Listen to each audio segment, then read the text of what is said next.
Yes, guys, how you doing? Welcome back. Welcome back to the Spurs Talk Show. It is January the 2nd. They're going to drag us back in. They're going to drag us back in after yesterday's absolutely shambolic performance. And the salt was rubbed into the wounds when Thomas Frank celebrated it like it was a good performance. He doesn't get us. He doesn't get us. I'm here to discuss it with, of course, my man Connor, Levynomics. Big up to you, Connor. I'll come and find out how you're doing in just a second, my man. Guys, you know what you got to do. Smash the granny out of the like button if you are mildly frustrated with Tottenham Hotspur. Hit the subscribe button if you haven't already, especially if you are mildly frustrated with Tottenham Hotspur. Hit the notification bell. Those should be squeezed and comments should be dropped. We are, of course, always available as well after the fact on your Spotify platforms and your Apple Pods and all that stuff. So please check us out over there. Give us a rating and a follow. Link in the description. And today's sponsor is the wonderful people over at OK Jersey. If you're looking for your clubber, if you're new athleisure wear, your New Year's, new resolution, new you, and you want to do it in style but also economical style, then you can get the best prices in town over at OK Jersey. Just search for OK Jersey, and where you land up is up to you. But make sure you hit the code Sean at checkout when you get an 8% off, additional 8% off, already fantastic prizes. So thanks very much to them for the sponsor. How are you, Connor? Good to see you, mate. Yeah, good to see you. Happy New Year. Happy New Year to everyone in the chat as well. Yeah, I'm all right. Skinny Connor, by the way. Skinny Connor. Skinny Connor. Yeah. Lost a bit. I feel a bit rough as well. I've got a bit of a cold, but I needed a therapy session after that abysmal performance yesterday, Sean. So good to be on, and yeah, good to see you. Yeah, good to see you. Good to see you, mate. I mean, well, should we start with? I'm going to get it out of the way right now. Savio, guys, has had a major injury setback yesterday. So if we were hoping that Savio was going to be our, we are in the market. We are prepared. Looking, trying. If that was our preparation, then the preparation's out the fucking window, Connor. Yeah, I mean, I said to you backstage, maybe he got an injury to avoid having to join this shit show. But yeah, I mean, look, to be honest, I wasn't that. I mean, he obviously improves us because, you know, you could stick me or you on the left wing and it'd probably be an improvement. But I wasn't hugely convinced with him anyway. But it just sums us up, doesn't it? And you know, I don't know. To me, it sounds like City might be looking to move Bob on. So I don't know whether they was going to move both on in January anyway. But yeah, it's just classic Tottenham again, isn't it? Not good at all. But we'll come back to the transfer news, views, and close. I just wanted to get that one out of the way because it's sort of breaking news. He said in his press conference yesterday after the game, doesn't look good for Savio. So maybe he just meant that he's fine. He's going to be going to Tottenham, and that's why it doesn't look good for Savio. But terrible stuff, mate. Terrible stuff. I'm not that much. I don't think he's that much from this anyway. Like you said, I agree with you, mate. Let's talk a little bit though about the game, mate. 0-0. It was a stinker of all stinkers all over the Premier League fixtures yesterday. 3 0-0s out of 4, and a 1-1 at Palace as well. Not a good indictment for New Year's Day football. But let's just focus mainly on Tottenham, mate. I mean, he said so in the build up to the game in his pre-match press conference. He basically said that we have to, look to do what Arsenal do. There's nothing wrong. It should be applauded to go out and win games 1-0 by, keeping clean sheets and nicking a set piece. He thinks it's acceptable, and I would argue that to Arsenal it is, right, because to them the ends justifies the means. I'm not sure it is at Tottenham. And by the way, we didn't even win 1-0. We drew 0-0. And you have, I think, the perfect summary of how our intentions were set up in that game was the fact that our goalkeeper got booked in the 70th minute for time wasting 0-0 away at Brentford when it was an 11th versus 12th Premier League mid-table clash. I mean, like, how do you go about justifying that, Connor? I know you're not going to try to, but like, No, I'm not going to try to. And I think the difference with Arsenal is we're simplifying. They still dominate games, though, right? Like they just do it in a certain way, but they have absolute control over those games, and they concede no chances. I don't like talking about XG too much, but they win every single game on XG, Arsenal, right? So I think it's really simplistic analysis to go, all Arsenal do is defend and win 1-0 with a set piece. Like they still have most of the possession. They just don't. It's not free flowing, but they do actually. Well, they're trying to, but teams set up in a certain way against them. Those same teams don't set up that way against Tottenham. Like people will use, exactly, and like people will use the Wolves game as an example. I mean, let's have it right. Arsenal, like Wolves, were just defending for their lives in that game, and they defended really well, and obviously Arsenal nicked it in the end. So you have this sense of, oh God, it's that lucky Arsenal again. But they're just light years away from us in terms of what they're actually doing. I mean, yesterday for me was, and I feel like I've said this so many times on shows with you, probably specifically, but others as well. Was just one of the worst performances I think I've seen. It was just horrific. It was one of the worst Premier League games I think I've watched from both teams. It was, as you said, a horrendous indictment of the Premier League. We were shocking, offered absolutely nothing, and as you say, nothing can sum it up more than Vicario being booked for time wasting. I mean, what are we doing? I mean, what half the time he can't take a goal kick anyway, and we have to have one of the centre halves take it because he's so bad at kicking the ball. It's like Sunday league football, when you've got a 12-year-old goalkeeper who can't kick the ball past the halfway line, so the centre half goes and takes it, and then when he does take it gets booked for time wasting. So honestly, yeah, I mean that's got to be quite like what's the word? Emanciating, where Nicky Van der Ven goes, don't worry, big Vic, I'll kick it for you.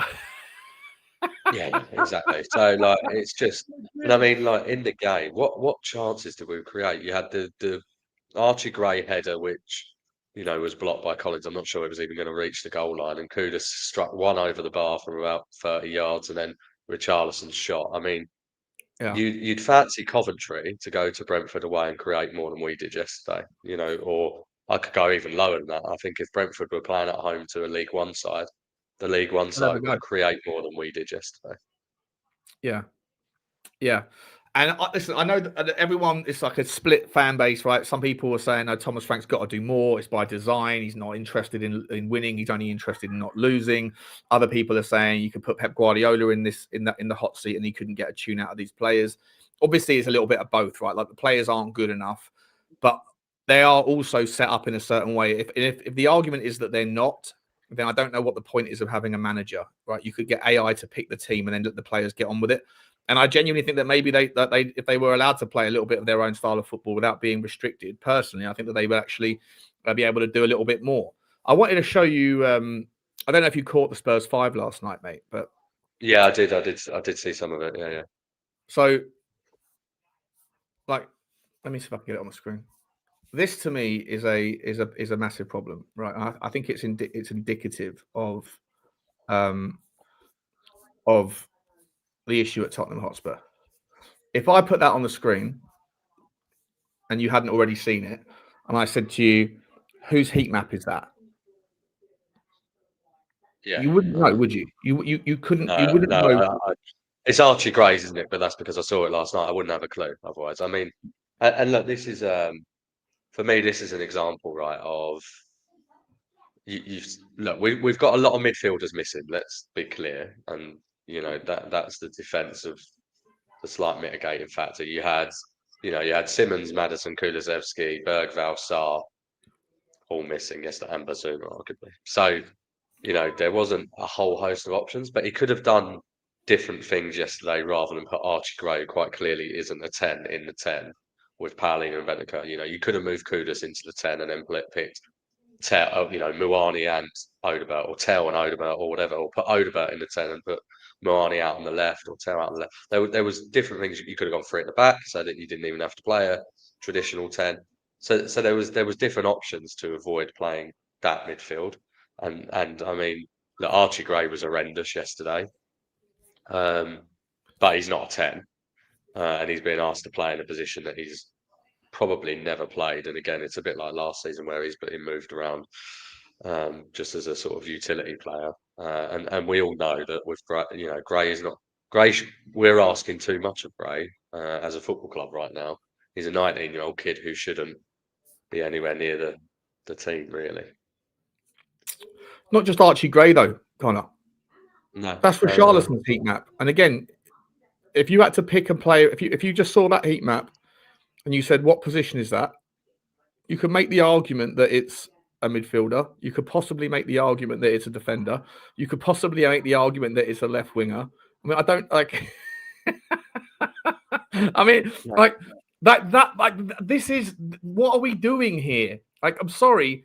Anybody that tells me that Thomas Frank can't do better with his setup, like this is indicative of a manager that doesn't have a game plan with the ball, because you've got forwards that are spending as much of their time anywhere other than the box. You've got midfielders that are like they're not even getting to the lukewarm.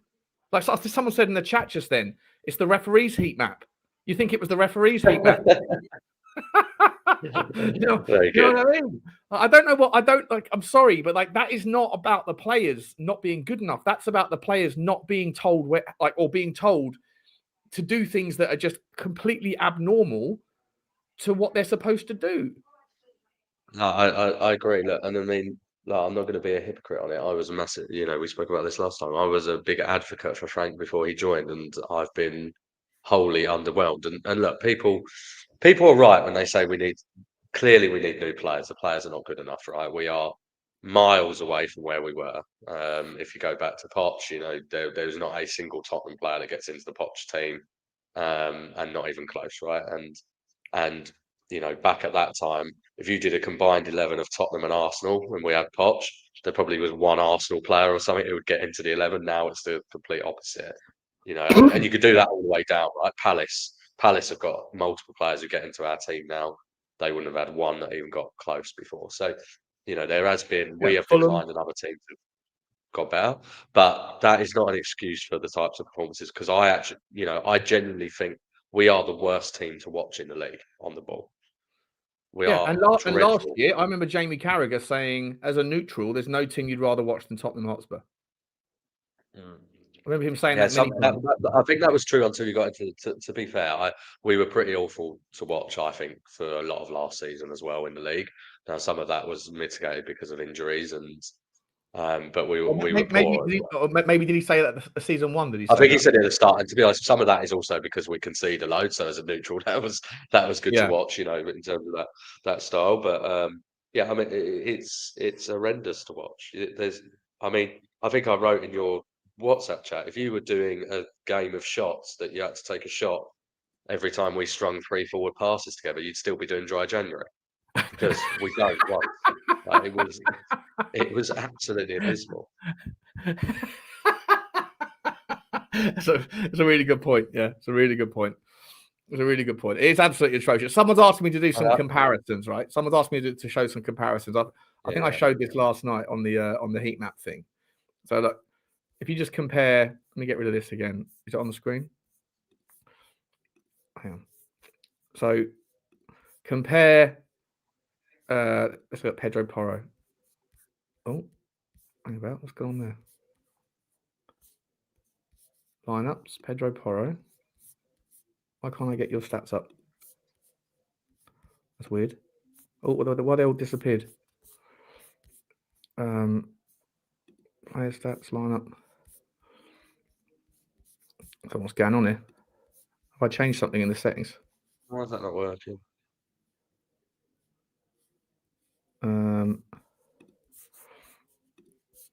I don't know what's going on. Wish he didn't like me. Changing things up. Let's try it again. Here we go. So that's at least somewhat of a respectable heat map. It's a typical heat map, right? Look at Jed Spence though. Jed Spence is typical.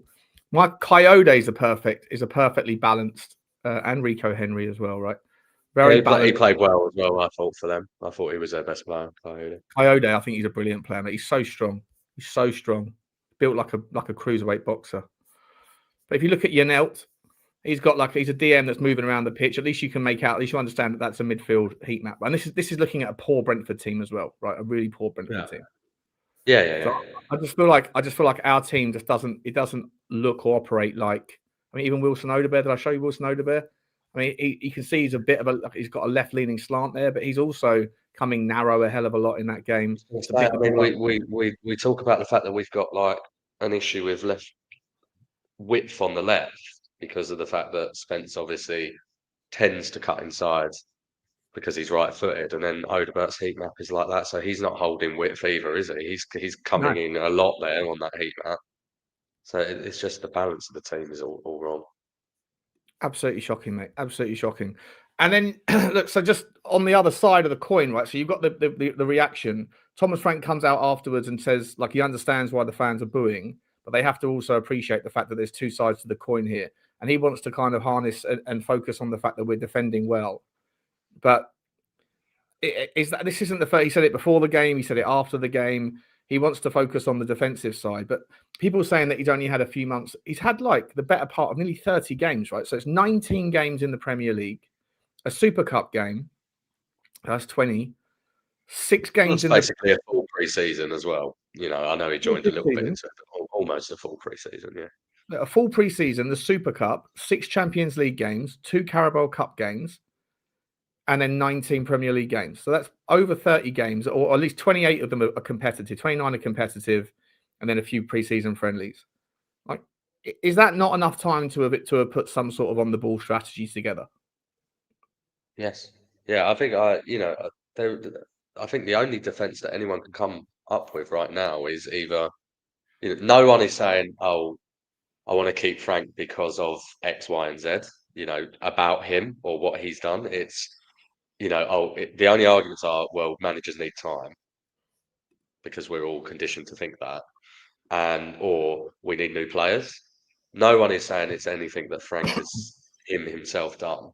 I think the only very marginal thing you could say, set pieces, we defend them better now, and we also attack them better. We're second in the league for corners, goal score from corners. But to me, that's pretty simplistic coaching, right? To get us better at set pieces, we were horrendous, right? So that's something I suspect that you could instill over a couple of weeks. Yeah. On the ball, there is absolutely nothing. There is zero. I mean, Porro is maybe the best case in point of this. He technically on the ball has been horrendous this season, awful. He's given the possession away more than any other player in the league. I was watching him yesterday at times. It was literally just hoof the ball up the pitch, see if there's something that Richalison can run onto. There was nothing there in terms of any sort of interplay in midfield. As I say, we don't string 3 or 4 passes together. Now people say, "Oh, it's because we don't have the players to pass the ball in midfield," which is partly true. They're not good enough on the ball either. But I watch better football when I watch teams like Coventry play, for example. As I said they're not earlier, better players, are they? No, they're not better footballers, are they, than what we've got? So you can't just keep running this argument. There has to be something there that you can at least get behind. And at the moment, there's absolutely nothing. And as you said, I mean, on paper, he'll probably go, well, it's 2 clean sheets away from home, 4 points against Palace and Brentford away from home. Brentford have had good home form. Palace are a good team at home. He'd probably go, oh, that's decent results. But we all know what we just watched in those 2 games, and it was 2 absolutely abject, abysmal performances. Yeah. Well, I think that's the thing. I feel like he's always playing the relativity argument as well.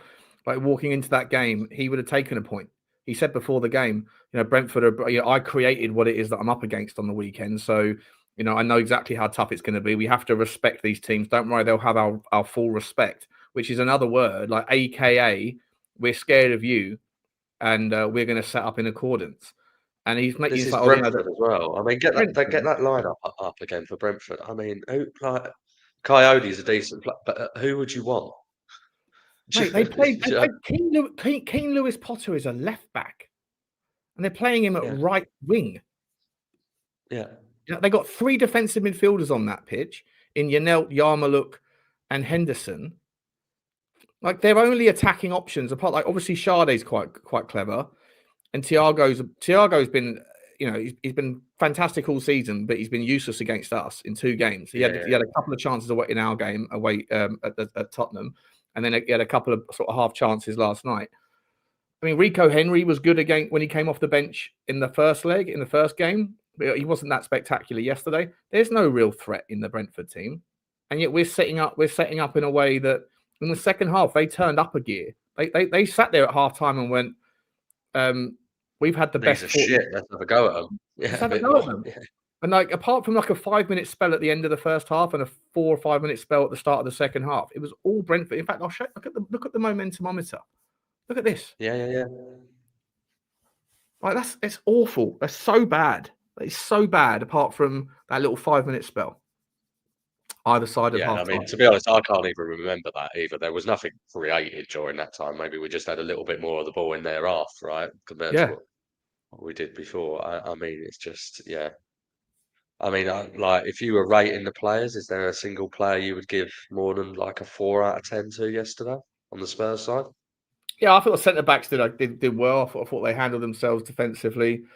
Pedro Porro, Romero, and I'm a big fan of Romero, but to me, he looks like he's lost interest. He's doing that thing, where he sort of either wants to just kick someone or runs around out of position because he's just fed up.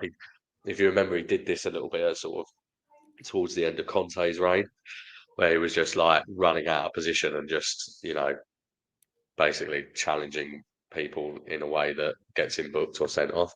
Seems to have gone back to that. It's probably because he's getting fed up of him being the only person in the team that looks to pass forward. You think he regrets signing a new contract? Well, I don't know. I mean, maybe he was sold a dream that things were going to change, but things might change with regards to signings. But at the moment, this is the other part of the conversation, right? If you are Yan Diamandi, are you really looking at Tottenham thinking, give me a piece of that action? You're not, are you? You're gonna have options. Any of the players that we think that we can realistically go after that are, real needle movers, they're going to look at that and go, who's coming in for me? And the agent's going to say, well, you could go to United. Even though United don't play with wingers, you can go there. Like you're playing for Manchester United. Yeah, I'll take that over Tottenham. You could go to Liverpool. I'll definitely take that over Tottenham. Chelsea want to change their wingers again. They're changing their manager. They're changing their wingers, but Chelsea want to keep moving things around, and they know that they can get in and get out of Chelsea if they need to, right? Whereas teams like Tottenham, when you go there, you don't really leave very often for a long time anyway. So I'm just sitting there thinking, look, it's January the 2nd. 30 days to give us a reason to get excited. But at the moment, I think that part of it's a massive catch-22, because I feel like I said before, if Thomas Frank sort of said, if I can't get who I want, I'd rather wait, then if you punish the guy for waiting and for not accepting something that's better than what we had, but not good enough to what he thinks is a needle mover, and then you're stuck playing players that you can't wait to replace with what you want next opportunity you get, but then you get sacked before you get the opportunity. I think that's a problematic precedent to set. I think it's a horrendous precedent to set. I also think that, the style of football is horrendous, but look, we are doing okay in the Champions League, and the league form, we are literally only 3 or 4 points away from Champions League spots at the halfway stage. So we're still, I know that I don't believe for a second that we'll be anywhere near there at the end of the season, but at least on paper, everyone can beat everybody. And I think that also is problematic for Tottenham. If you do sack him, you have to also sack all of his coaching staff and all that stuff. It's just going to be very expensive, and then it just looks like rats off a sinking ship. So, from the kind of optics of how the club looks, with Paratici probably leaving, Daniel Levy going recently, with the managerial turnaround, lots of players going. It doesn't look good if you get rid of Thomas Frank again. And then I think not only do you then struggle to convince any players to come, but you also struggle to really have an obvious option. I mean, we'll talk about one option that's popped up because Jamie O'Hara has mentioned it in a second. But the whole thing looks terrible at the time when you need it to look like it's logical and there's a plan and everything, because you're in this window period now. But at the same time, the other side of that coin, Connor, is if you keep him in the job, and people that are potentially interested in coming to Tottenham look at the version of football that they're going to be playing at Tottenham, and they think about playing for Thomas Frank, how many of them are going to say yes? No, I agree. I mean, look, I think in the summer, I think you still had the ability to sell the club because you could go, look, we've just won the Europa, we're in the Champions League now. Ignore the league form because Ange was shit and we had loads of injuries, and it was just a one-off anomaly. I think the problem is the longer this continues of looking this bad, and as you say, the style of play also is not attractive to particularly attacking players. It makes us a harder and harder sell. I think the only way that we can really attract good players now is, I think, to be honest, I think they will need to be not in the Premier League generally, which fans won't like to hear because obviously we all want players that are definitely going to hit the ground running in the Premier League. But I think we're going to struggle to attract the likes of Walton and Anderson, that style of player, because I think they'll have better suitors than us now. And then I think with players abroad, I think the way that we attract them is just because financially we can bully the clubs and we can pay a lot more in wages than they will be getting. So, the likes of, we've spoken about before, the likes of Edison at Atalanta or Coney, those types of players, I think, you could double their wages quite comfortably. And then for them, it just becomes a matter of, well, yeah, look, I get to play in the Premier League and I'm getting double my wages. But obviously, you're hoping that you're not competing with any of the rest of the big six for their signings at the moment because of this decline. We can't. Yeah. But I don't think there's an easy answer because I think you're right. Like, you sack the manager on January 2nd, then it looks like a shit show to players, prospective players. If you don't sack him and this carries on, then they go, well, why do I want to play under that man? We're in like between a rock and a hard place a bit, right? In terms of and you can't exactly get the director of football to speak to the player and say, look, come to the football club. It's a whole other mess, isn't it? Because we don't even know if Paratici's batting for us or batting for the other side at the moment. Pause. That sounded weird. But you know what I mean? you know what I mean? Like he's we don't know if is he doing business for Fiorentina? Because he's done the Manuel Solomon deal, but is that one of his best transfers in or out of his current club? I don't know if he's a Fiorentina director of football or a Tottenham director of football at the moment. Who's he doing business for? Yeah, I mean, look, that is just we've spoken about it before on text and stuff. I mean, that is a separate, complete farce of the biggest order, right? I mean, why? I mean, why we ever re-employed him.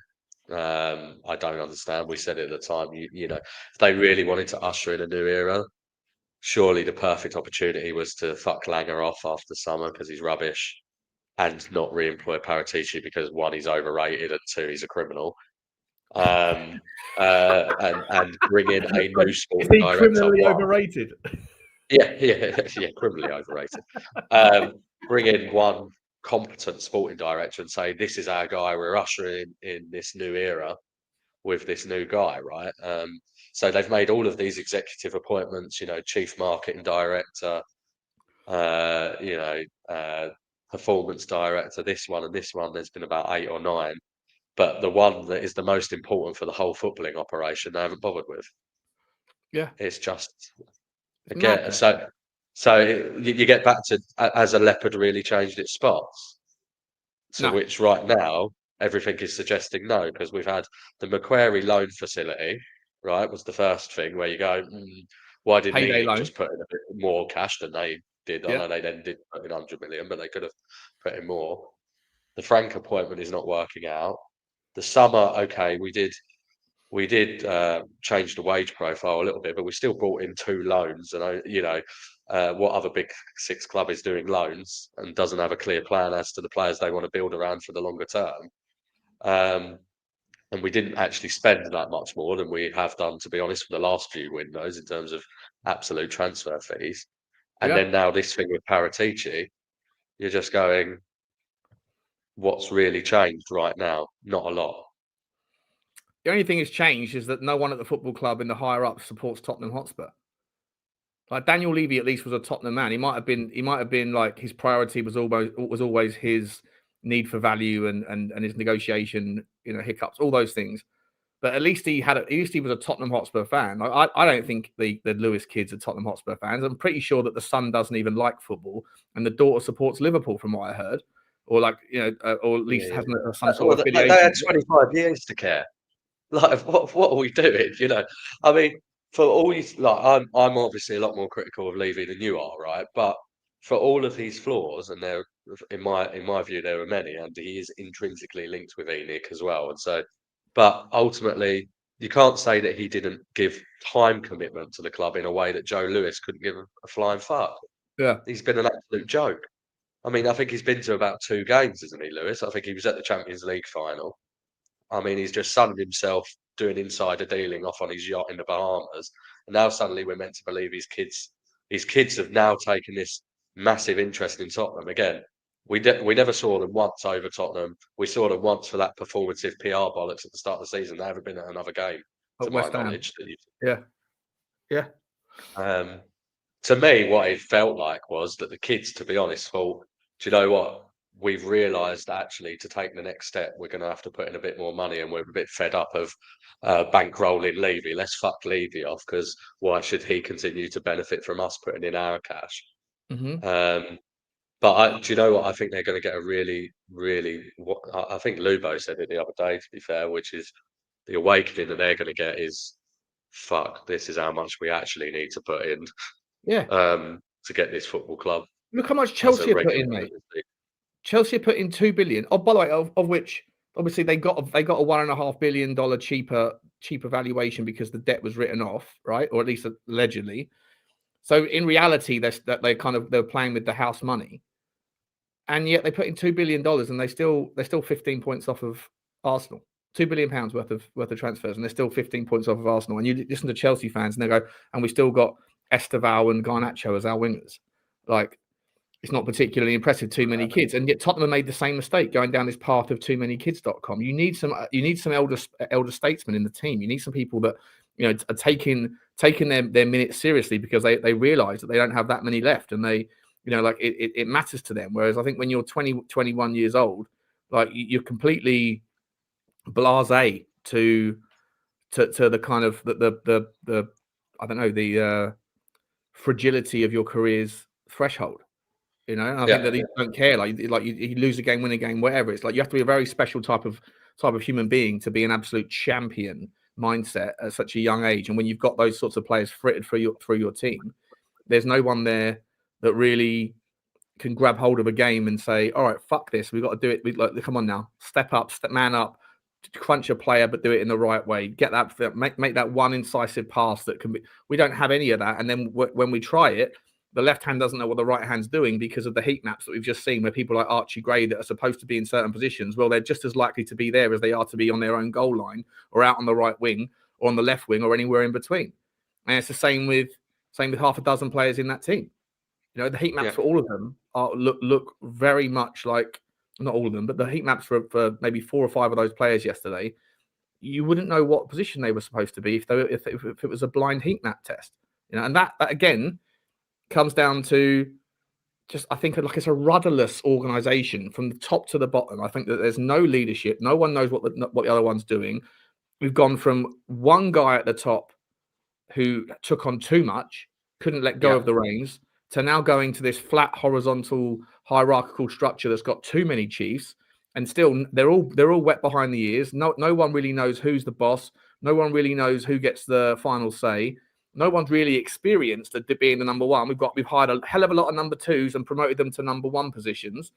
People like Vinay's first major decision at the football club was to decide who the director of football was, and he took the coward's way out and gave them both equal statesmanship. Then there's cliques, then there's personality clashes, then there's favoritism and preferential vetoes or whatever that's going on.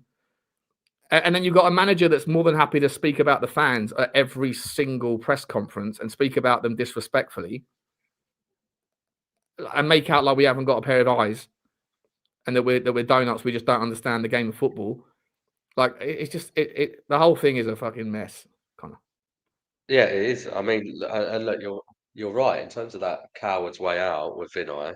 It was, wasn't it? I mean, if you read what people rumour on Twitter, apparently he was offered the role when Levy was still there, and so uh, because I mean, I remember being on a show with you when Levy went, and we were talking about the sporting, and I remember us both saying we'd be shocked if Paratici gets the job because it was quite clear he was always Levy's man. Surely they, and then he ends up getting it. So, but that's not an excuse for me because that then it tells me again that the ownership are making decisions based on small, short-term cash implications rather than what's right for the club long term.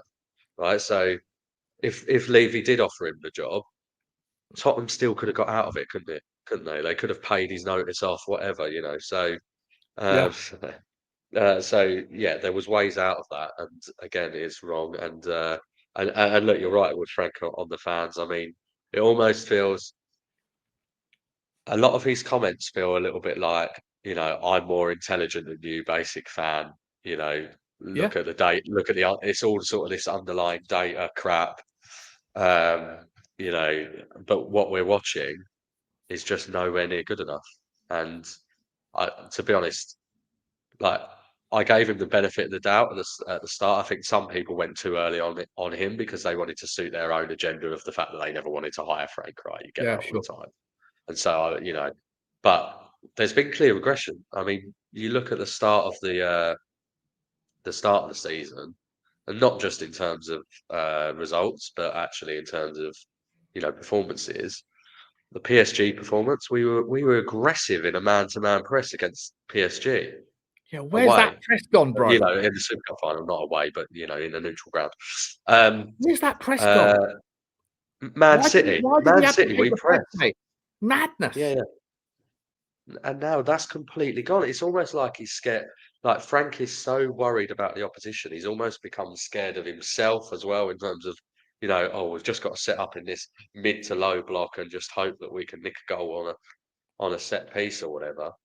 And it just isn't working. It just isn't working at all. And I think the problem is when the away fans turn as well, like they did, you know.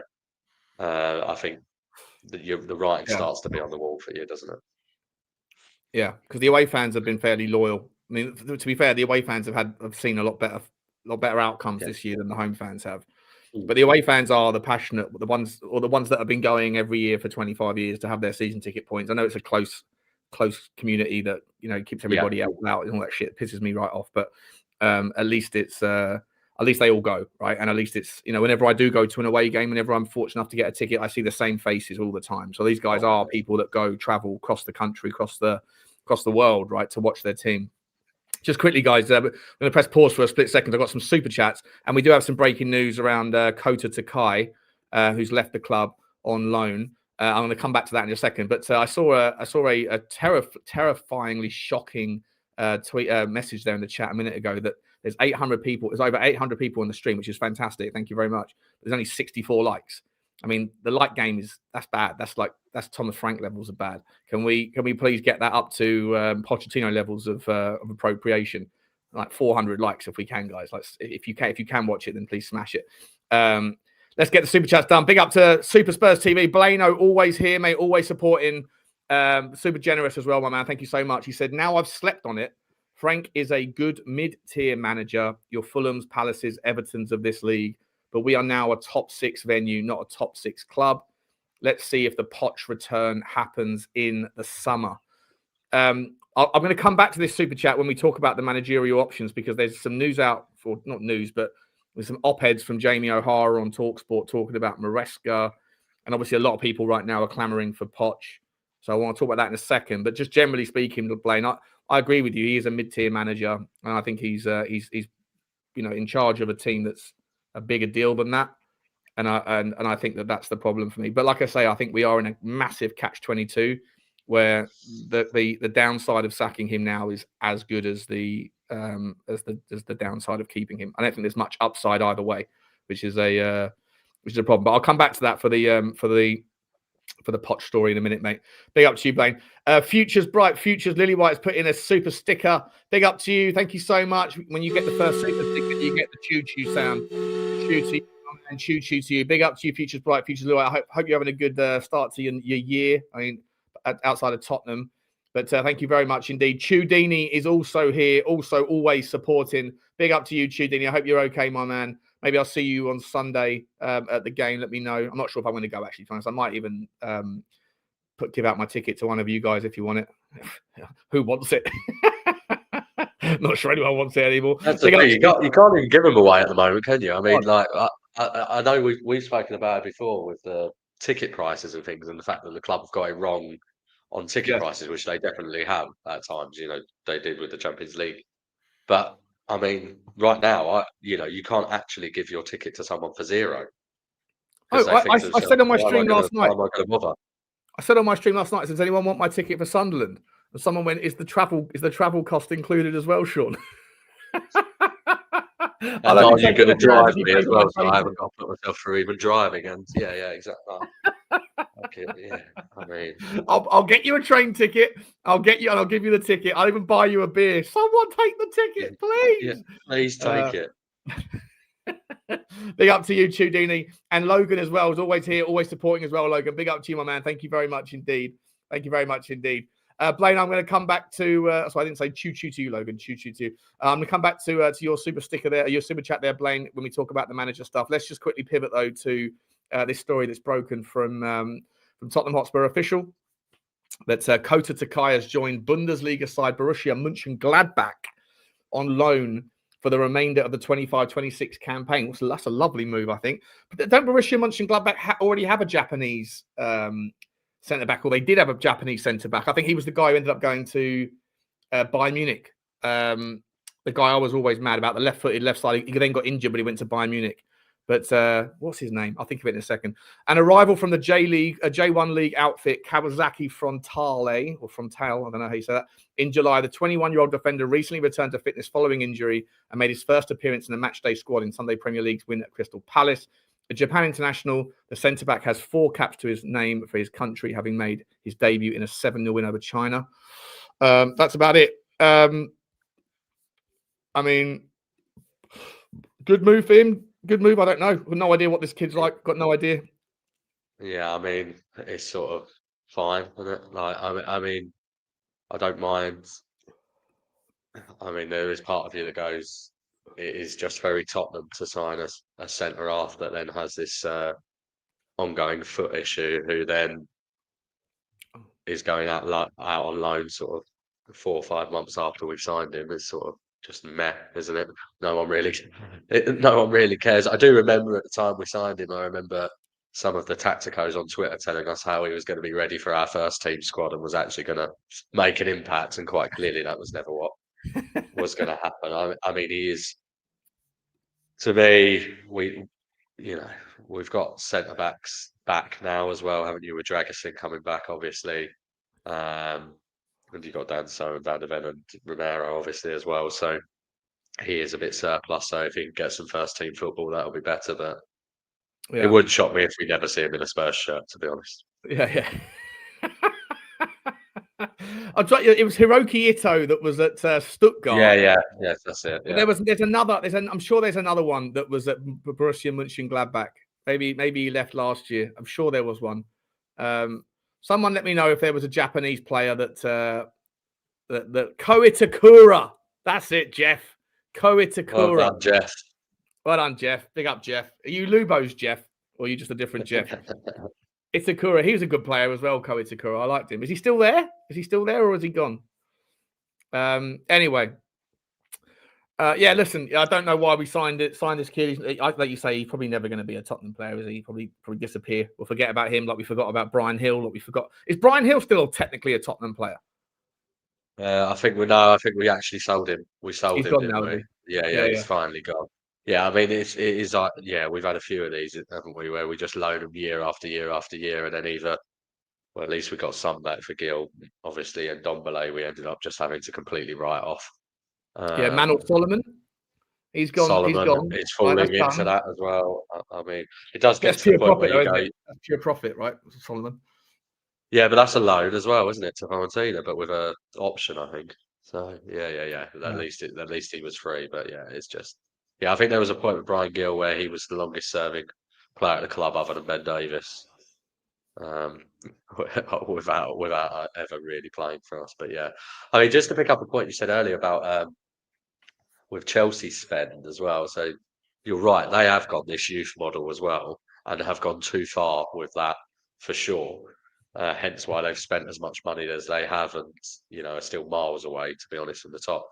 But it's with us as well. I mean, I think there's no better way of summarising it than midfield signings over the last 3 years. Our permanent midfield signings, in terms of the two that play deeper, Berghvall and Gray, at a time when you've had Rice move to Arsenal, Zubimendi move to Arsenal, Caicedo, Reinders, Gravenberch, Szoboszlai, Tonali. You look at the type of midfielder, all Tielemans to Villa. You look at the type of midfielder that all of our rivals are signing, and it's completely different. It's 50, 60 million plus men that are ready to play now. Yeah. And we've signed, and that is where we're weakest on the pitch now, midfield. Yeah. Yeah. I mean, look, like Archie Gray, I think he can be a decent carrier of the ball. I think he can sort of dribble with 2 foot when he gets in close control. I thought there was moments. I think the penalty, not penalty last night. I think he did quite well there. But I thought that was a penalty for what it's worth. I did think that was a penalty. Yeah, same. But then I also thought Romero should have been sent off. Same. yeah. So 6 of one, half a dozen, I guess. But I also think that I see Archie Gray like not getting involved in 50-50 challenges. Like he'd rather than sort of throwing his body in, he'd rather stay 2 feet away and poke his toe out rather than getting stuck in. I think that's he doesn't come across like a man to me. I know he's literally only a 19-year-old or whatever, but I feel like he's still schoolboy level mindset. I don't think he has that kind of physical thing. I think he gets a little bit scared in the duel, and you can't have that. You can't have that in a double pivot. You can't have that as a single 8. Not in the Premier League, right? Not in the Premier League. So that's why. And he should have. To be honest, he should have. He's about 6'1", right? So he's not small in terms of height stature. Yeah. And but yeah, he needs to. Someone just exactly. He needs to. I mean, it's ironic me and Sean telling people to hit the gym, but he needs to. He needs to hit the gym. Am I catching a stray? Yeah. But he does. He just doesn't have the stature or even he just doesn't really have the presence of a man either, does he? Do you know what I mean? Like he's sort of bloke who's walking in the pub like nervous to go up to the bar to order a pint, as even though he's of age now. Yeah, he's going to get ID'd. He's going to get ID'd, and he's still nervous anyway. So but this is ultimately this is the problem. They're not these players. If Gray and Berghvall were making 15, 20-minute cameos or playing against Doncaster in the cup, we wouldn't have to analyse them the way that we are, and we'd all be saying, look, these look really good talents for their age. Really interested to see how they develop. Problem is they're having to play week in, week out against Premier League opposition in a time as well where technical ability and physical ability have sort of shifted, and the fact that it's all about being a dual monster and being a physical specimen, and then you've got kids trying to play in midfield versus that. It's a struggle. Yeah, it is a struggle, mate. It is a struggle. What percentage of the problem do you think could be fixed? Not just with a new manager bounce, right? But everyone's talking about bringing in someone new, whether it's now, whether it's at the end of the season. Like, let's say that January we go through and we bring in just going to throw a couple of names out there. Let's say we bring in a Leon Goretzka, someone like him in the midfield, right? Let's say we bring in, obviously the Savio story is probably going to be a struggle now unless it's overhyped, the injury. But Pep did say it doesn't look good for Savio. If you do go and get someone in on the left winger that's just more of a take on guy, more of a whoever it might be, right? Whatever, insert any name there, and a midfielder, and then maybe a left back to be able to compete, and let Jed Spence go and give Pedro Porro some time off. Like, what percentage uplift do you think is plausible in the next 6 months with Thomas Frank still in charge, just by realistically, and I'm saying I'm not even saying like 3 players in January is a big ask. It's a huge ask, right? Because it's January. But how much of an uplift do you think is possible in the second half of the season under Thomas Frank with three new players?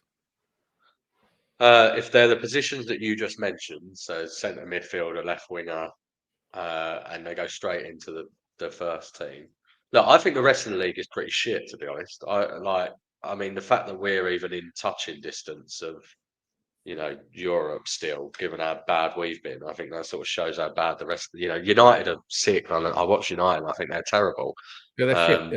Yeah. They've got the benefit of playing once. Even Liverpool. I mean, Liverpool come to us. I think they were one of the worst teams I've seen at the Tottenham Stadium. And we could have won that game even with 10 and then 9 men. Look, I think if you got 2 signings who could really make an let's call it a sort of Bentancur Kulusevski type impact that they made when they signed for us in January, which then helped us push on under Conte. I think we could get to say 7th probably if you had the right signing. 7th. Just because I think the rest of the league is poor. But ultimately, just signing a left winger, for example, and I know we've all spoken about how desperately we need a left winger, we definitely do. How much does that really help if you continue to not bother passing the ball forward or passing the ball through midfield or having any sort of on-ball tactics? It will help a bit because you'll have someone who can do a bit more. But we're seeing it with Kudus now, right? Kudus has fallen off a cliff. Yeah. And he's got some issues himself. Wall, mate. He drives can me be really selfish. Wall. Can't stand Kudus right now. Winds me up every time I see him. Yeah, but also I think part of it is he's got frustrated with the style of play as well, and not that it completely excuses him just holding onto the ball for too long or whatever. But for me, I think we need a centre midfielder more than we need a left winger. But we also need Frank to wake up and realise that we need to start to pass the ball through midfield and coach some sort of on the ball type stuff because it's just pathetic. Okay, so now let me ask you the second part of the question then, and we'll come to the third part, which is the kind of combination. If we didn't sign anybody in January, but we brought in a manager that you believe, whoever that is, immediately right now, if Thomas Frank got sacked today and tomorrow Maresca came in, or I don't know, just I know it's not going to happen, but let's just say Pochettino or whoever else, right? De Zerbi. How much more do you think that a different manager could get out of this squad than what Thomas Frank has? The same. Okay. So you think we could get 7th? So there's an just because I think the league is so bad. I genuinely think the league is terrible. I watched the Premier League. I mean, I think a few people said it in the chat. You watch the Premier League. I think outside of Arsenal and Man City, people were waxing lyrical about Villa because they did string a fantastic set of results together. There's no denying that. But actually, you watch Villa in a lot of the games they ended up winning. There was a fair amount of fortune and luck to the way it was happening, and you had sort of Rodgers doing the whole bow thing of scoring from 30 yards and that type of thing. Yeah. I don't think there's many great teams in the league, right? So I agree. I think you could get 7th or 8th. You look at who's above us at the moment. You've got Brentford are above us. Sunderland, Sunderland, obviously. Manchester United, Chelsea. Fantastic, exactly. So there's no, and people want to rewrite history now. I remember sitting on all of these shows, and everyone in the chat at the end of the transfer window, everyone predicted that we would be somewhere between 5th and 9th. Yeah, 100%. I agree with that.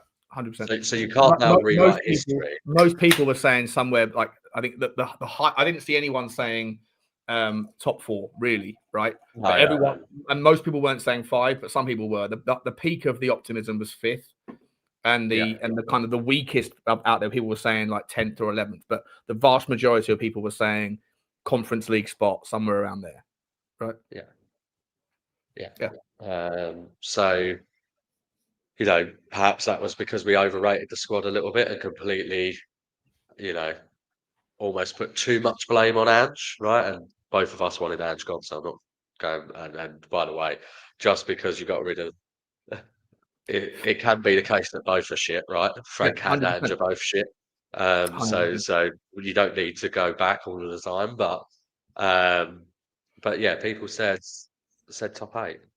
You know, Generally. I never wanted Ange to go because of his football style. I wanted Ange to go because he was talking out of both sides of his mouth.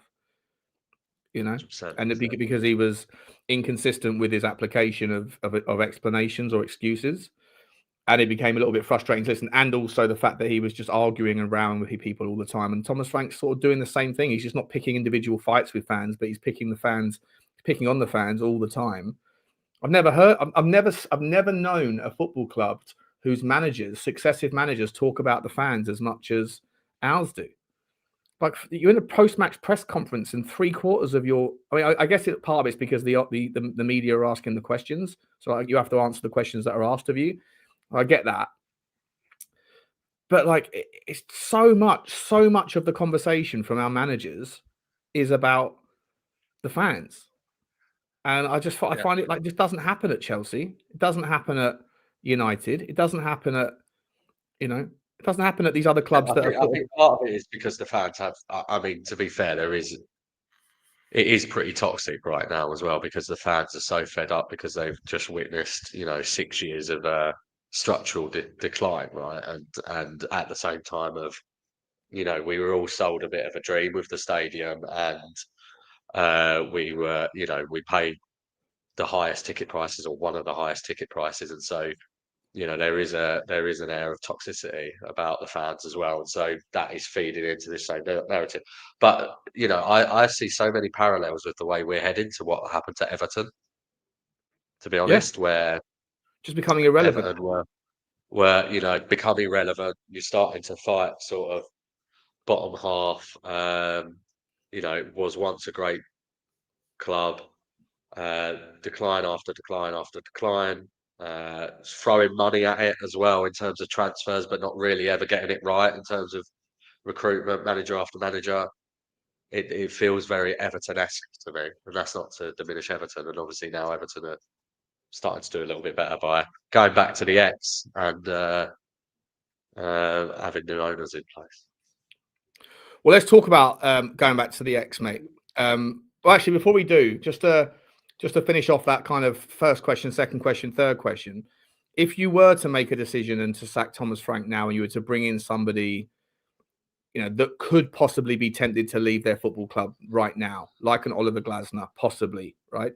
Like I don't know, De Zerbi. I think that guy would just be hilarious. It'd be just so much chaos. I think, if I could bring on the chaos, let it burn sort of thing, it'd be great for content. But at least he plays good football. Iriola, I don't personally think that Iriola would be any different. I think he, like, people notice when he wins 3 on the bounce, but they only started to notice when he was losing, when he lost like 9 of his 11. Like the first 4 or 5 of those losses or lack of wins, people weren't paying attention. People were still talking about Iriola positively, but I think that's just the kind of the goldfish bowl of being at a bigger club. Yeah, for sure. But if you could bring in a manager, whoever it is, right, just forget about the name specifically, and you were to bring in 2 or 3 signings in January, then do you think that there's the potential to get to like 5th?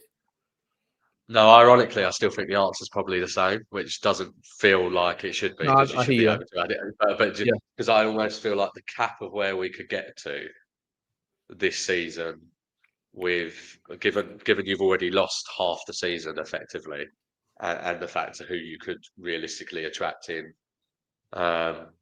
January, I think the answer is the same. I think it's probably 7th-ish is now where we could get to, because you've already lost too much and you've got too much to catch up almost as well, plus who you could realistically attract signings wise. But yeah, I think there's no easy answer to this now. I think that's the problem we've got, unfortunately. I think Frank probably deserved this particular season, right? I think he deserved the chance to step up, Frank. I think he did a good enough job at Brentford to deserve the chance, and unfortunately, it just looks like it was one we were all wrong on. And I think, to be honest, he's been more scared at Tottenham than he was at Brentford even, which is just a massive worry, right? In terms of, I think he, as we said earlier, there's no man-to-man press. There's no aggression in terms of the way we play at all. So, do you think the players are buying into him still? No. Yeah, I don't think so either. Yeah. I think they hate it. I think they hate playing this football. I think they're more than happy to show him a lack of respect because they just. I was listening to I think was it Dean Saunders? I forget who it was. It was a Welsh guy on Talksport this morning talking to Jamie O'Hara. See, O'Hara got the opportunity to do the morning show because all the other boys are on their holly pop still. But he was talking about like the kind of player power thing. He was talking about how long it's taken for certain managers to be able to cultivate and get the club exactly as they see fit, and these things take 5 or 6 years. He said it took Klopp 3 or 4 years to be able to remove all of the people that were kind of resistant to his themes, and and same with Arteta, right? Arteta came in, got rid of players like Aubameyang, got rid of players like Pepe, got rid of all the kind of bad apples or bad eggs, whatever. And there's no chance now, or maybe if Arsenal still don't win this season, but I think the players are buying in. But ultimately, they also know that they have to rock up every day at training and play. And if they're not getting played, like they can't just sort of down tools and wait for the next manager to rate them or otherwise. They have to play because the manager's not going anywhere. Whereas at teams like Chelsea, I think the whole conversation he was having was about Chelsea, right? And the fact that the board are just like, impatient. And so the players can sit there and go, don't like Maresca, not a fan of the fact that he's not playing, he's not letting me play the way I want to play, or not letting me play as many minutes as I should be playing. Fuck it. I'm just going to kind of quote unquote down tools and just wait this one out. And then the next manager will come in and then I'll put on a show for him because that's how I then get my next crack of the whip. And I just, if the quicker I down tools, the quicker I can get through this dickhead. And it makes sense. Obviously, he's not saying anything that's rocket science because there is always a new manager bounce, and then not always, but there's 9 times out of 10 there's a new manager bounce. Why is that? Yeah. It's because the players that are currently there go, right, this guy's chosen. I need to put my head above the parapet and show him that this is my opportunity. So that tells you that there's levels in the players that are not being sort of delivered or demonstrated that towards the tail end of the previous iteration of manager, that when the next manager comes in, they raise their game. So like when we look at these players at Tottenham and you say, well, if on the one hand, we believe that the players don't buy into Thomas Frank, then the part of that potential logical thought process is they're waiting for him to get fired so they can try again with a guy that they might appreciate more. And so when we sit there and at the same time say, well, these players aren't good enough. Good enough what? Temporarily they're not good enough because they're just waiting for the manager to be sacked? Because I guarantee you, if Thomas Frank gets sacked today, next week, next month, whatever, we will have the large selection of for the most part, 90% of this squad will still be here for the next guy. And initially, that guy will come in and will get a tune out of those players. For how long, who knows? But that then shows you that either new ideas or just a new face will mean that some of these players that are currently like working at a 60% level, they'll up their game to 80% because they think it's a chance for them to play more. So the players are not necessarily not good enough. It's the players not necessarily trying enough or understanding or on board or any of those things with the current iteration of management. And that to me is problematic. Yeah, I agree. I think there's a few points there. I think it depends what your bar is when you're saying they're not good enough, because we all say this, that the players are not good enough. Well, yeah, they're not good enough to compete for top 4. Everyone, I think that is a accepted fact amongst everyone. But they are good enough to show more than what they're currently showing. So in your example, they would show more than what they're currently showing to get us to 8th or whatever, right? We shouldn't be 12th. So there is that. And then over time, you need to gradually replace the ones that are not, the difference between 8th and pushing the top 4 again and hopefully on from there, right? So that's definitely the case. I think the thing is, I think if you look, I don't hate to use it, but if you look at Arteta at Arsenal, he was allowed the opportunity to get rid of all of the bad eggs, right? And gradually replace the squad. If you look at his team when he first took over to now, it's obviously completely different. But he had a certain level of respect. But what he also had was the board backed him massively, right? I know loads of Arsenal fans that wanted Arteta out. when he was first there. I think COVID saved him a little bit, probably from getting some of the toxic stadium type stuff. But what the board were, they were relentless in their backing of him, right? And so what that told the players was, well, yes, he's demanding a certain level of respect. But by the way, if you don't, we're also telling you as the owners of the club, if you don't respect the manager, you're gone, right? And so that sets a different mindset, I think, on players. Whereas right now with Frank, the players probably are thinking exactly what you say. They're humans, right? We've all worked for shit bosses, and 100%. that people you don't like or whatever, and it impacts your level of performance. And so they don't like him. And I think the problem is Tottenham over I think 6 years, whatever longer, it has become a bit of a holiday camp, right? I think as well. I think because there hasn't been this relentless focus on football from the top all the way down, this ambition to win that other clubs have. We don't have that. We don't have an ambition to win. I think that seeps through the whole organisation, right? Yeah. And then players are going, oh, do you know what? We'll go through the motions here. I'm still going to get my 80, 90 grand a week. And, this bloke will be gone in a few weeks if it carries on, and I'll still be here. And this is a cushy little gig for me. And I think it continues to self-perpetuate. But yeah, I think you're right. Look, I think I don't see that they have a level of respect. I think they had a level of respect for Ange, to be fair, in that I think but again, it was probably a bit of a misplaced respect in terms of where you actually want the club to end up, right? Because I think he was too stubborn in certain principles and completely forgot about others in terms of set pieces, defending, that type of stuff. And obviously they quite liked him. But Frank just I don't think they bought into it. And I think whoever took over from Ange was going to struggle with getting them over the line a little bit in terms of being on board with. And I think unfortunately Frank just doesn't have that level of respect, gravitas, or aura. It seems. I don't disagree, mate. I agree with everything you say, to be honest. So, absent like ENIC moving on and then selling to the right owner, right? Because that's, by the way, just because you get a new owner doesn't mean it's necessarily better. You could get another greedy guy or greedy consortium that are just looking. I don't think Sir Jim Ratcliffe has been any better than the Glaziers, for example, right? I think that there's I think that he's been just as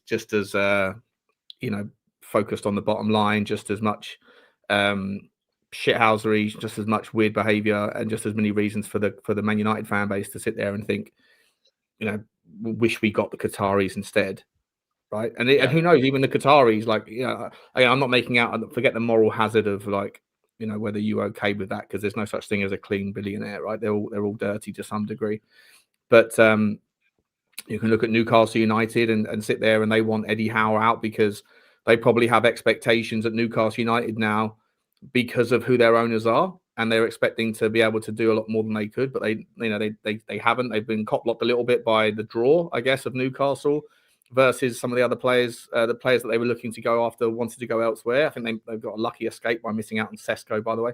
But anyway, I'm getting off the point. Sorry. Apart from new owners, because that's obviously a conversation that we can't really force the hand of, even though I would imagine that Change for Tottenham and all those guys are going to be picking up their yellow scarves very soon in February. In terms of new managers, mate, in terms of what are the kind of the changes that can manifest that can make some sort of inroads onto what you're talking about, right? Like the kind of the hotel lifestyle. Obviously, we need new players and potentially a new coaching team or coaching system. Is that the are they the kind of the end goals that you see as the way to break this cycle of just repetitive mistakes at Tottenham? Yeah, no, I think I'm firmly of the view we do need new owners at this point, because I think you need a complete culture change all the way around the club. I think but you're right. Obviously, that's something we can't control, and I think a lot of people would probably agree we need. It's almost like the Mike Ashley to Pitt type change we need, just because it's just got so toxic all the way through. But let's assume that is not possible. For me, I think the other way that you get a football club to where you need it to be, if you look at what has been our best period, you have to have a figurehead in some sense that you believe in, and Poch was ours, right? So because Poch operated under these owners, and actually at a time when we spent way less. I mean, if we'd spent the money, arguably, that we spent post stadium during that period with Poch, we definitely would have won a lot more. And you know, I always throw out the fact that we, under Poch for that last 5 years, we only spent £13 million net a year in terms of transfers, which is an absolute joke. And he obviously had the windows without anything. So, but if you have an absolute, but they're really difficult to find, right? Because that is one person who's almost going against and doing stuff in spite of the restrictions that are put on them. Yeah. A director of football as well. I think for me, I think a bigger director of football. Yeah, I think if Paratici is going, and it sounds like he is, even though he's still sort of sitting with Vinay at Palace or whatever, we cannot go into the future with Langer in charge. I mean, he is a complete wet blanket of a bloke. We need to bring in someone. Do you think just quickly on that sort of director of football thing? Do you, if you were to go and get someone like a Ralf Rangnick, right, when he's done with Austria after the World Cup, not to have him as manager, but to have him as a director of football, he's the sort of guy that, you know, he might be able to bring in a Nagelsmann with him or something like that, right? Someone that he's like joined at the hip with traditionally. But in order for that to happen, he needs to be able to have full control, right? He needs to be able to have like the mandate from Vinay to basically overrule Vinay, to overrule the manager, to overrule the scouts, like he needs to be the guy that sets everything in. That's his thing, right? Like, give me control, give me the keys to the kingdom, and I won't let you down. Does a guy like Vinay, who's been a number two, a relatively successful number two at Arsenal, who's already come in and made a bit of a bozo kind of pussy-esque kind of decision with regards to directors of football previously. And when you look outside of just the kind of CEO at Tottenham, you look at all of these new hires that are also previous number twos that are coming in, and it's just like this flat horizontal structure of kind of, you know, nearly men or women.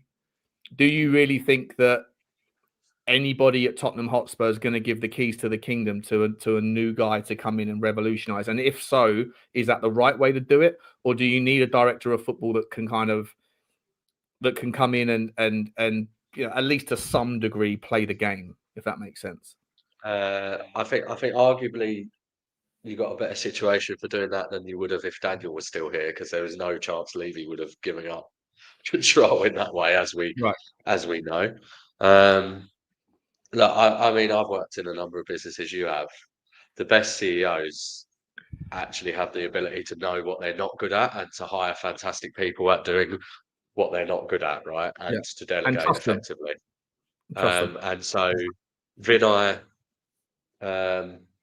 has experience of being CEO of a football club in a way that perhaps Levy didn't even before he got the job, but or others. But what he doesn't have is the ability to, you know, work out what the footballing side of that operations, the structure should be, to your point, and how do you hire a great scouting department? How do you hire a great analytics department? How do you hire the right manager? How, you know, recruitment, etc., etc. And so, for me, that is what they need to do. They need to hire a sporting director that is basically the most important person in the football club. And Vinay can still be CEO, right? Because he's seeing over the whole club's operations, including all of the commercial bits and all of that type of stuff. I think that's fine.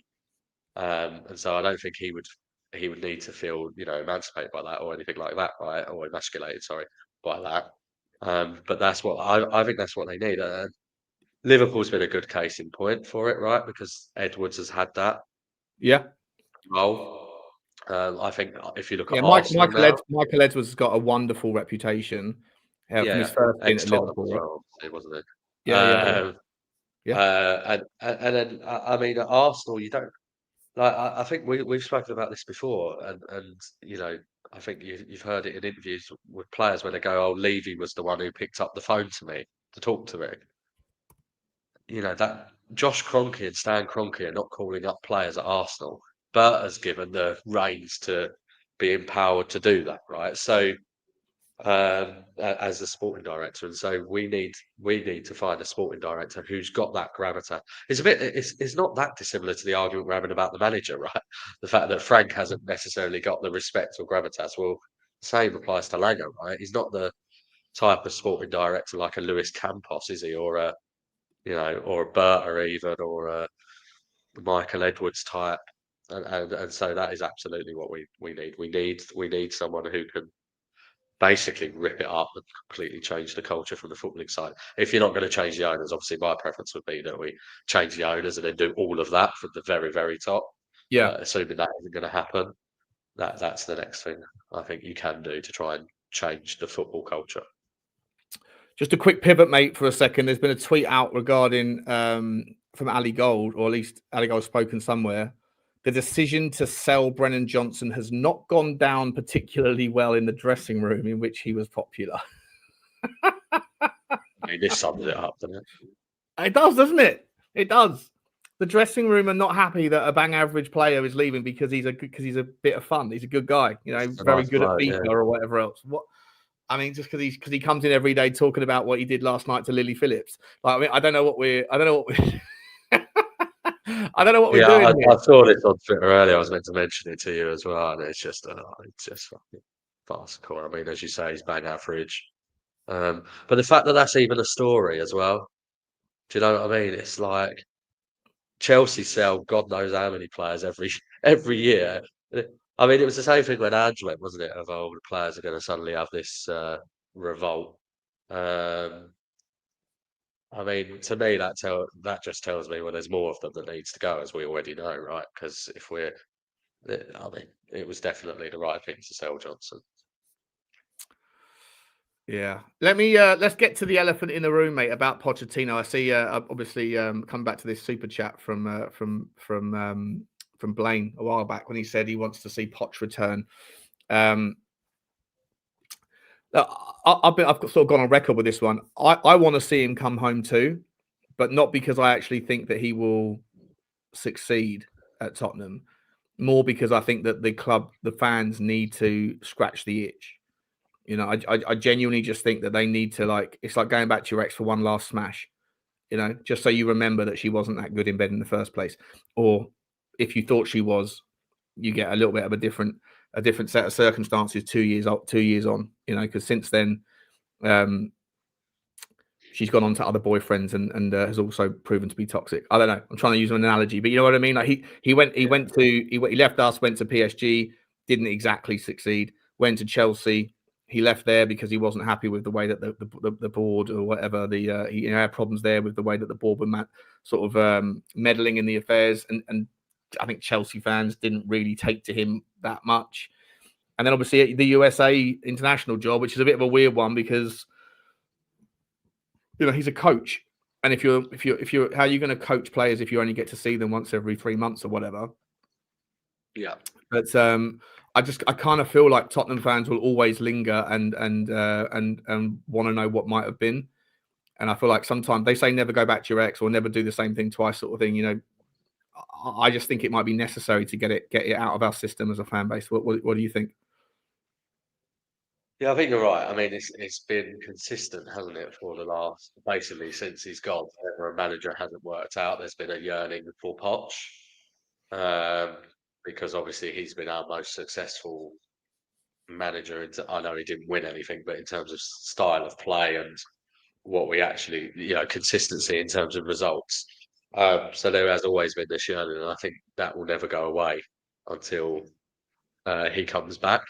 I actually thought he did an all right job at Chelsea, to be honest, given he went in when it was a absolute basket case. He didn't start particularly well, but actually towards the end of the season, their form was really, really good. And actually, if the season was 5 to 10 games longer, they would have finished even higher. And I think it's hard to judge anyone on Chelsea, to be honest, because that is another basket case of a football club, right? 100%. And we've seen that play out with Maresca. But yeah, will he be? I think it's hard to say, isn't it? I think these types of returns never quite work out. And look, I mean, people will say Poch. There's a few comments where people are saying, Poch has never won anything, etc., etc. But at the same time, I mean, as we just used earlier, this was a manager that was massively punching above his weight in terms of how he was actually backed by the club. And I think we'd all be dreaming to go back to our White Hart Lane form where we won 17 games and drew 2, whereas this calendar year we won, 3 games at home. So I four think games in the Premier League. Diminish what Poch did. We should diminish what Poch did at Tottenham just because he didn't win a trophy. I think for me, and I was in Bilbao at the game when we won the Europa League. The Poch era was still considerably better than the Ange era for me because I think if you just judge solely on the getting it over the line, and I know some football fans do, and for me, I don't want to go every week and watch a load of crap. So, yeah. Let me ask you this, mate. Tottenham, I think Johnny summarised it fantastically well last night with the sentence that Tottenham Hotspur away from home are the best in the league, and Tottenham Hotspur at home are the worst in the league, or relegation candidates. I think he said we're a relegation team at home, but we're a title-winning team away. And I think that statistically, I think that's like either bang on it or very close to being the truth. I'll ask you to go you want with this in a second, but like the obvious sort of connotation is why. Right? Why is it that we can go away from home and pick up results and be difficult to beat and obviously set piece FC, whatever else, but at home we crumble and we absolutely shambolic? It should be the other way around. It isn't. If the answer you're going to give me is something to do with the less pressure from the fans, because there's less they can play without thinking that there's 60,000 people that are tutting and huffing and puffing and booing at times, all this shit. And then you connect that with players like Udogie, that story that came out about Udogie, apparently being just a well beater on the training ground. What he does with the ball on the training ground is he smashes everybody to pieces every single day. But he goes at the Tottenham stadium. He can't do it because he's scared. I mean, yesterday I saw it like Polinia wins the ball back off Coyote, off of Yanel, I think it was, and Coyote's out of position, and Polinia feeds him through, and for the first time in the game, he's got one guy to take on, and it's Aya, right, who's a big lump, and he decides not to, doesn't take him on, and allows Coyote to get back. So it's not just at home, it's on the pitch generally that Udogie, when he does have the chance to take on a guy, doesn't really want to do it, but apparently on the training ground, he's just unbelievable at doing it. Is all of this kind of noise around like the home form, away form? Is it all down to our players being, I don't know how to say it in a nice way, but like just victims of the human condition, where they're influenced and impacted by the kind of the pressure of expectation amongst a set of fans that are just impatient, not necessarily because of just their woes or the players' failures, but because of 6 years of regression, and they are the kind of outlet in which the fans feel the right to exercise that frustration. And if that's the case, then is the solution genuinely to just try to get everybody who goes to the stadium to support regardless, even though I think that's it's an impossible exercise to execute? But like, is the manifestation of frustration essentially the reason why we're so shit at home? I don't think it's the only reason. I think it contributes. I think it contributes for sure, because I think fans are fed up. I think it's six, as I said earlier, 6 years of structural decline. And I think when you start losing so regularly at home, it becomes, like winning can become a habit, losing can as well. And so I think so it contributes. But to be honest, I think the biggest contributing factor for the difference in form is the way that we set up as a team. And the manager that we've got, the way he's setting us up. He is 4 years at Brentford, and he had to do this at Brentford because it was Brentford, set up in a way that he could get results against teams who were better than them, and tactically knows how to set teams up to get those types of results. I think he's struggling with, at home, we're expected to play a certain way and to dominate and break down teams that are then going to try and do the same to us, and we can't do that.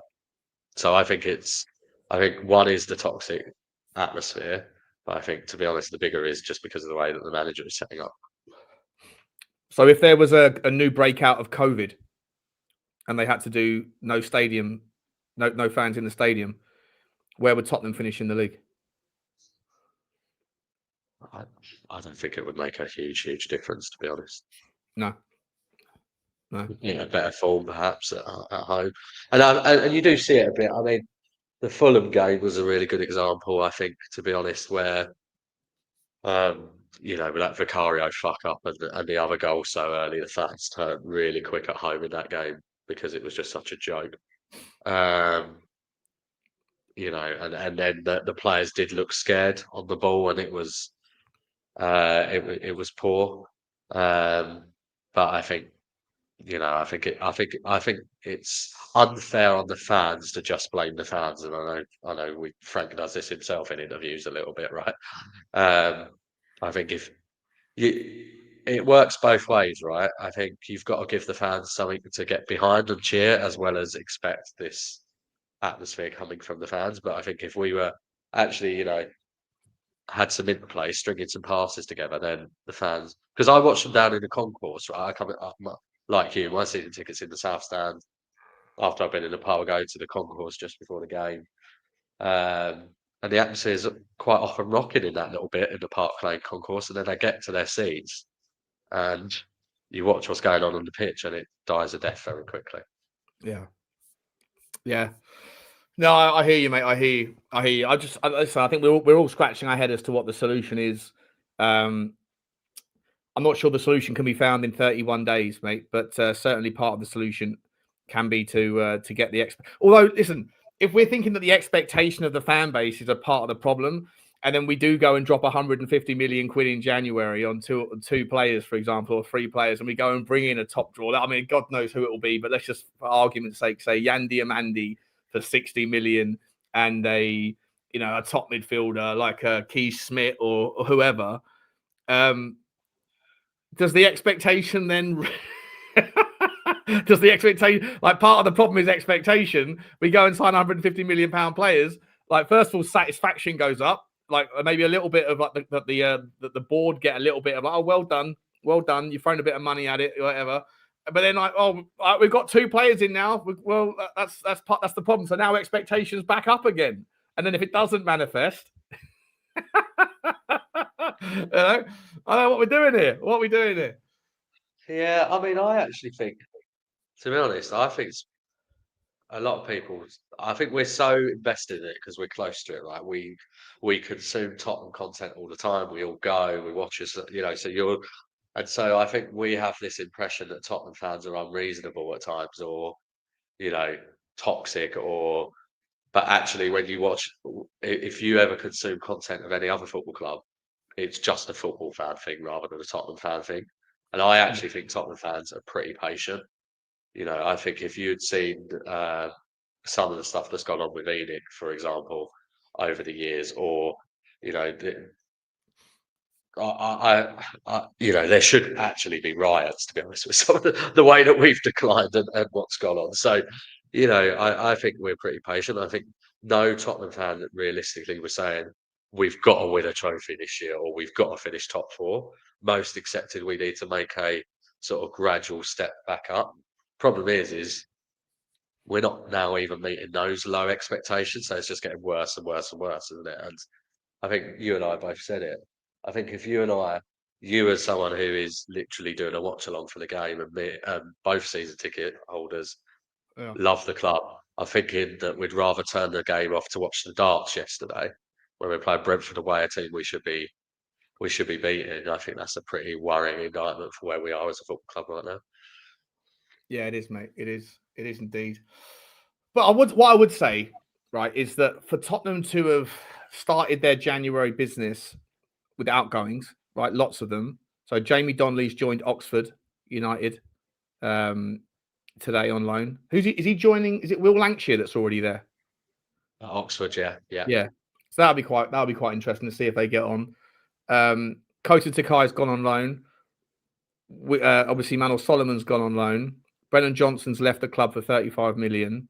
Rumours out from decent sources that we had 100 and up to 150 million. I think that was the guy at the Sun, Matt Barkley. I think his name is something Barkley, who said that. And today there's also rumours that Tottenham I spoke about it yesterday that we are looking at this guy from Santos, this left back Souza from Santos. Apparently, they want 17 million euros for him. But apparently, we're not willing to pay that just yet. But we might end up doing it. The interest is real. He's 19 years old again, though. Like look, and by the way, I ran him through the Y Scout. I saw as much as I could find about him. He does look like he's got a lovely, lovely cross on him. His left foot cross whips into the box is unbelievable. He's like that guy. I forget the guy's name. Is it Dumba or Duba? The West Ham. Who's the West Ham left back? Diouf. Yeah. He's a quality guy going forward. That Diouf is unbelievable. He whips the ball in at pace, right? Defensively, he's absolutely shocking.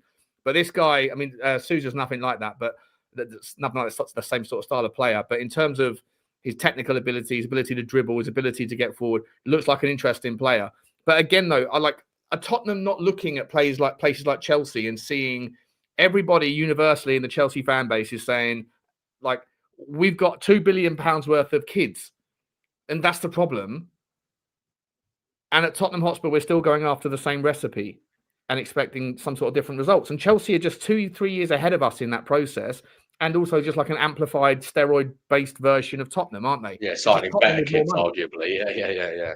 Signing better kids, but signing too many kids, and then basically the fan base being impatient and demanding immediate success. Like, I'm all for buying players, mate, but like, who is leading? I know you've got to go in a minute as well, mate. So I've got to go to football in 8 minutes. So, by the way, guys, if you are watching this and you want to come across for Total Football Talk, Johnny and I are going to be on Football Inc. at the top of the hour, so we'll redirect you over. But Connor, just like, who is it that's directing this narrative of youth centric? Because that's surely started under Daniel Levy, right? 2 years ago, we started going down that path. But Levy's gone. Paratici's about to go. We've got a new manager. We've got a new person in charge, new scouts, new people that are this guy from Manchester City that's coming in, whatever he is, the director of signing checks or whatever his fucking role is. And yet we're still doing the same thing. We're still just looking for kids. Same with Samu Agahawa, 21 years old, going on 45. Francolino Jew, 21 years old, going on 65. The guy, Carl Etta Eong, another massive monster of a bloke who's 21 years old, going on about 45. Everyone we are linked to, everybody. Same with Keith Smith. Same with that guy, Chenda. I forget his name. The guy from Stuttgart. As well. Nathan Decat. Yeah, every single person we're linked to is 21 or under. Yeah. They can't drink in America. They can't drink if we go to a preseason tour in America. 90% of the players we're linked with won't be able to buy a beer. Like, is it? Are we having a problem? It's a problem, isn't it? Right? It's a problem. It is. Yeah, I think the problem with it is and I've got no issue with signing kids if you're also doing, the other bit as well, as you said. And I think the problem is continuously just signing kids. The risk profile of a kid signing is always going to be a lot bigger because they could or could not be. There's a higher chance of them not being a success versus someone who has proven for a number of years that they can do it. Particularly when you sign them from South America as well, because then they got to make we saw it with Valise. I remember being told how great Valise was going to be. Yeah. And he cost 15, 16 million. Yep. And he's an absolute joke, right? So, it's that's the risk you take when you do this. But what do you get when you sign young players? Well, they don't demand high wages. And Chelsea are actually a good example of this as well, right? For all the money that Chelsea have spent on transfers, if you look at the trajectory of their wage bill, it's massively come down. Yeah. It's and they retain their value. Yeah, because they still got him, but the likes of Sterling earning 300 grand a week, there were other players in the same boat. I mean, even Palmer, I think, who's obviously great. I think he's in the hundreds, right, rather than being, whereas arguably he probably should be more than that. So that's what you get from kids. So the transfer fees don't look great. Can be quite big, but the hope is that, well, we find a gem. You manage to sell them on for more if you do sell them, and you didn't have to pay huge wages for them. But the market we should be shopping right now. I think the problem is some of our fans have gone too far the other way, and now want like 31-year-olds. It's please, can we just go out and sign a centre midfielder who's going to be somewhere like 60 to 100 million pounds, who's about 25, and you can build the team around for 5-6 years, and actually buy someone, have a plan, like Arsenal did with Declan Rice, like Chelsea have done with Caicedo. That's what. Who is that? Who's that guy? Who's that guy you think Tottenham can do? Tottenham can realistically attract. I think the problem is, I think you won't attract Wharton or Anderson now, and they're young as well, by the way. But they've got more football in them than our kids. Edison and Coney are two that I look at what I've seen. Manu Kone, amazing, and Edison, take both of them, 100%. Both of them are just they're the right age, right? They're Edison's a bit older, he's 27, but that's still you're going to get 4 or 5 years rather than the problem with like Paulinho, for example, for me is he's 31 now, and he does have some limitations, whereas with Coney and Edison, to me, they have less limitations. Plus, they're actually someone that you can go, right, we've got a plan for 4 to 5 years. Like when we signed Dembele, we had a plan for a number of years, right? You could build a team around that. And then that gives the opportunity still for Berghvall and Gray to develop gradually over time without having this weight of expectation on them where they're playing in dysfunctional football teams. Yeah. Yes, mate, I completely hear you, bro. I completely hear you. Yeah, I'd listen, go and get me a Manu Kone, just someone who's a man in the middle, just absolutely, he's a brilliant passer. I'd even take, by the way, there's so many players I'd take Leon Goretzka. I know he's a little bit older. I'd take him. I would take. The problem with Goretzka, right? No, I don't dispute that he's a good player, and he's obviously much better than what we've got. I think he is. If you're thinking we desperately need to fix right now, i.e., for the next 12 months, then fine. But I think you're then having another conversation in 18 months' time, sure, where you go, we've now got Goretzka, who's on 250 grand a week, and he's completely lost his legs, and we've got to try and get him out, right? So, for me, part of me is like, there's a happy medium of somewhere in the middle where you get a senior pro who's got loads of experience, but you've got them for 4 or 5 years. Would you take a player like? Let me get Manu Kone up to look at this. Would you take a player like Ravella, or would you? I'm trying to think. Who's the guy? Maxence Kakare. Would you take him? How old is he? 25. Yeah, I've not seen loads of him, to be honest. I'll have to do some. Yeah, I'm just put it on the screen here. Just looking at like if you're looking at a player to partner with someone like Paulinho, right? So you've got Paulinho there who does. You're trying to fill up the kind of the octagon or whatever it is here. So you've got the defensive side in any of these players like a Kakare, Maxence Kakare, Manu Kone, Adam Wharton, Leon Goretzka. You can see how well they fill up the other side of the bin. And for me, like there's a difference of like Maxence Kakare is going to cost you like 30 million euros, 30 million euros. Kone is going to cost you 60. Adam Wharton's going to cost you 90. Goretzka is going to cost you, I mean, even if he wanted to come, he's going to cost you more in salary than he's going to cost in transfer fee. But I'm not even showing that on the screen high enough. For me, if we're looking for players that can sort of like contribute to filling up this kind of heptagon or whatever it is, there's so many of them out there. And there's a wide array of like the pricing spectrum, but like to leave our January window, if you get rid of these players that we don't have, and you put in Berghvall. I mean, these are pretty worrying graphs for me, to be in terms of filling up, to your point, your hexagon. Right. I mean, Pape Sarr is arguably the best of our midfielders in terms of like a pairing. You should play Pape Sarr with Bentancur if you want to do it. That sorry with Paulinho, but like that's obviously it's an overly simplified view. But you go and get someone like a like I say, like I spoke about Maxence Kakare when he was in France, but he's an absolute. Oh, there we go. Like just immediately fills up half of the thing that he's better in every division than every single midfielder, apart from in duels won. He doesn't win the duels, but you've got someone in Paulinho that wins every duel that he participates in, or the vast majority of them. Yeah, I mean, what that tells me, though, given that one you've just added, is look how much more of the sort of broad hexagon Cacaret's taken up compared to the rest of our midfield profiles. And this is doing it for a team like Como, right? He's doing it for Como. He's not doing it for Inter Milan, right? Like you put Barella, like obviously if you go and get Barella, right? Oh shit, I've got to go in a second. But you go and look at a player like Barella doing it for Inter Milan. Unbelievable. And that's important context, isn't it? I mean, yeah, given we don't actually pass the ball through midfield as well, we are limiting our own midfielders to some extent. But yeah, you're right. I mean, but Como is a team that will be on the back foot in certain games, be on the front foot in certain games. Like that, for sure. You know what I mean? Whereas Inter Milan are going to be a team that always have possession, therefore, it's easier for them to have key passes. Yeah, that's the thing with the Goretzka one as well, because he's playing for Bayern Munich where they dominate all the time. 100%. It's slightly misleading, but whereas Adam Walton's one doesn't look as good as the eye test tells you Adam Walton is, because Palace are a transitional counter attack team.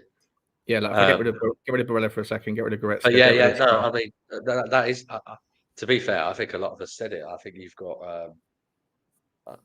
I think Paolino is a certain type of six. Obviously, he's very limited on the ball, but then if you've got that certain type of six, you absolutely need to have an 8 who's great on the ball. And unfortunately, all of the 8s that we've got are not great on the ball either. So we've got this double whammy of sort of mismatch in midfield, haven't we? Yeah, 100%. Connor, mate, absolute sensational, buddy. I'm a minute overdue, so I've got to jump, mate. But thank you so much for coming on. Guys, please do get on to Levynomics1882 on Twitter. And Connor, absolutely sensational, mate. Any shows you're on later on today or this weekend? No, nothing coming up imminently. But yeah, thanks for having me on. Good to see everyone in the chat as well. And Happy New Year. Things can only get better, hopefully. It can. It can't get worse, can it? It can. It can. Appreciate you all, guys. Stay where you are. I'm going to jump. We're going to redirect you over to Football Inc. And then Johnny and I are going to take over now and talk about all things football. So obviously Tottenham is part of that as well. But appreciate everyone. Thanks for the super chats. Thanks for the loyalty. Smash the like, smash the subscribe, notification buttons, all that stuff. And get over to Levynomics. And we'll see you later on. Take care, guys. Bye.